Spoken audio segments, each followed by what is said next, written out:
আজকে বাংলাদেশ সরকারকে বলবো, বহুত বুক ভরা আশা নিয়ে মানুষ আপনাকে ক্ষমতায় বসিয়েছে, কিন্তু খবরদার, যিনি মানুষের সাথে জনগণের সাথে প্রতারণা করেন, তামাশা করেন, তার বাংলাদেশের মানুষ 47 রক্ত দিয়েছে, 71 রক্ত দিয়েছে, বারবার রক্ত দিয়েছে, 24 রক্ত দিয়েছে, প্রয়োজন আবার রক্ত দিয়ে আপনার সমস্ত ধ্বংসাত্মক কার্যক্রম থেকে মানুষ ফিরিয়ে দিবে ইনশাআল্লাহ।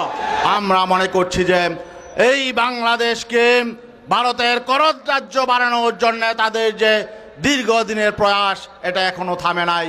জুলাই অভ্যুত্থান থেকে ভারত কোনো শিক্ষা নেয় নাই।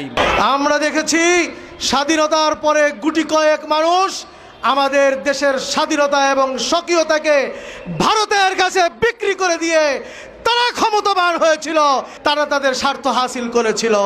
জুলাই যদি না হতো বর্তমান সরকার হতো না। কাজেই জুলাই সনদ বাস্তবায়ন করে এদেশের জন সেন্টিমেন্টকে পূরণ করতে হবে।